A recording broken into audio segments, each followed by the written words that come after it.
Mine of knowledge کے معزز سامعین السلام علیکم۔ گینگز اور گینگسٹرز آپ نے ہالی ووڈ اور بالی ووڈ کی موویز میں دیکھے ہوں گے۔ اسی طرح ایسیسنس یا کرائے کے قاتل کے مضمون پہ کئی موویز ہالی ووڈ اور بالی ووڈ میں بن چکی ہیں، مگر کیا آپ جانتے ہیں کہ لفظ ایسیسنس کی اصطلاح کب اور تاریخ کے کس خطرناک ترین اسلامی گروہ کے لیے پہلے استعمال کی گئی تھی؟ وہ گروہ جو دہشت اور خوف کی علامت تھا۔ آئیے ہماری اس ویڈیو میں دیکھتے ہیں۔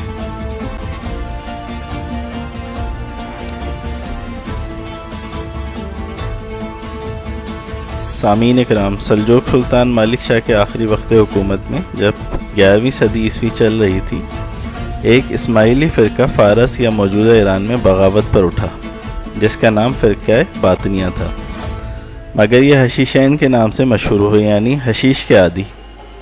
غالباً حشیش پینے کی وجہ سے وہ مشہور ہوئے تھے اس نام سے۔ یہ عربی لفظ حشیشین صلیبیوں میں بگڑ کے ایسیسنس مشہور ہوا، جو انگریزی زبان کا حصہ بن کر آج انگریزی لغت کا بھی حصہ ہے۔ حشیشین اپنے دشمنوں کو ایک مخصوص طریقے سے قتل کرتے تھے، اسی لیے انگریزی میں یہ لفظ کرائے کے قاتل یا ٹارگٹ کلر کے لیے استعمال ہوتا ہے۔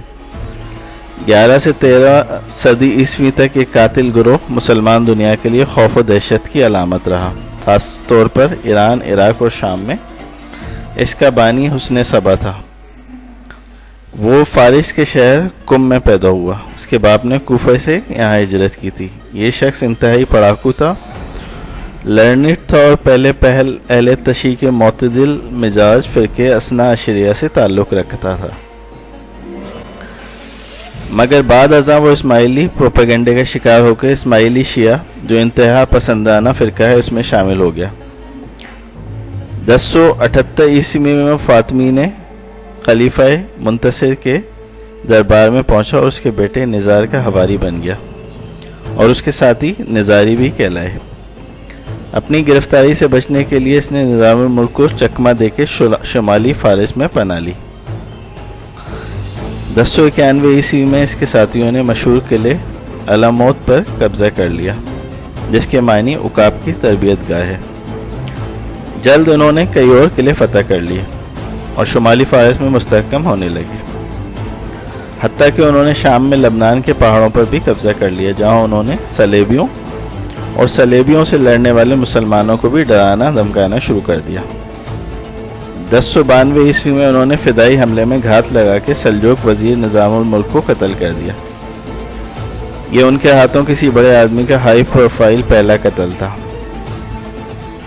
3 صدیوں تک ان قاتل گینگسٹر کی دہشت مسلمان ممالک کے طول و عرض میں پھیلی ہوئی تھی، یہاں تک کہ منگولوں نے اس فتنے کو جڑ سے اکھاڑ کر ان کی جگہ لے لی۔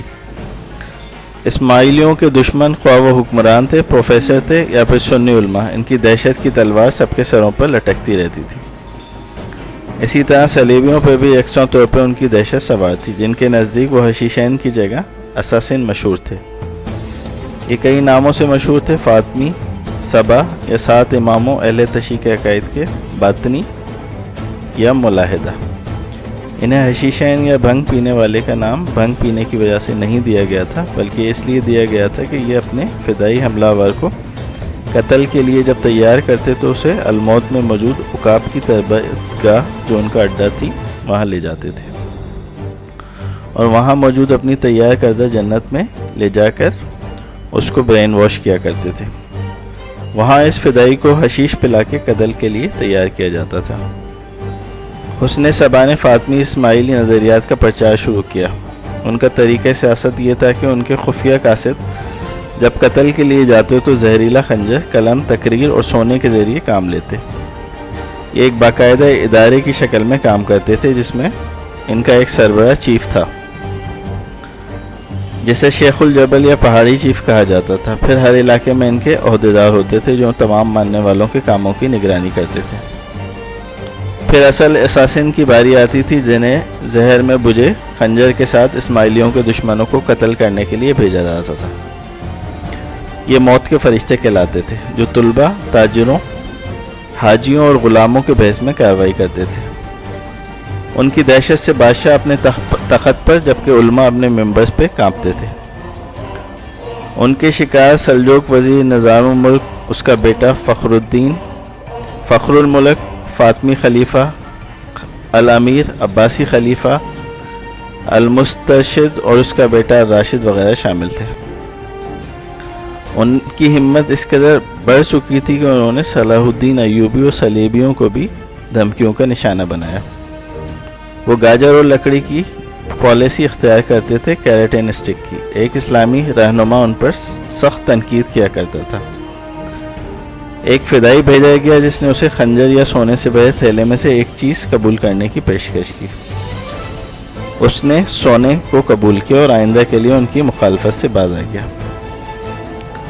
اس گروہ کی سرکوبی کے لیے کئی بار کوششیں کی گئیں۔ سلجوق سلطان ملک شاہ نے 2 بار ان کے خلاف لشکر بھیجے مگر ناکام ہوئے۔ یوں ہی اس کے جانشینوں نے کوشش کی مگر انہیں بھی ناکامی کا سامنا ہوا۔ حسن سبا کے آخری جانشین رکن الدین، جس نے اپنے باپ کو قتل کر کے اساسن کی تخت نشینی سنبھالی تھی، اس نے 1255 عیسوی میں ہلاکو خان کی فوج کے سامنے ہتھیار ڈال دیے۔ خدا کا قہر کہلانے والے منگول اساسنس پر بھی قہر بن کے نازل ہوئے۔ رکن الدین کو، جو کہ اس گروہ کا سربراہ تھا، قتل کر دیا گیا اور اس کے مرکز کو تباہ کر دیا گیا۔ یوں ان کی دہشت کا خاتمہ ہوا۔ تاہم شام میں وہ باقی رہ گئے تھے جو غیر سیاسی ہو گئے۔ آج کچھ اسماعیلی ایران اور پاکستان وغیرہ میں موجود ہیں۔ انہیں پرنس آغا خان کے مریدوں کے نام سے جانا جاتا ہے۔ تاہم اب یہ ماڈرن، پرسکون، امن پسند اور امیر کمیونٹی کے طور پہ انڈیا، پاکستان اور مصر وغیرہ میں جانا جاتا ہے۔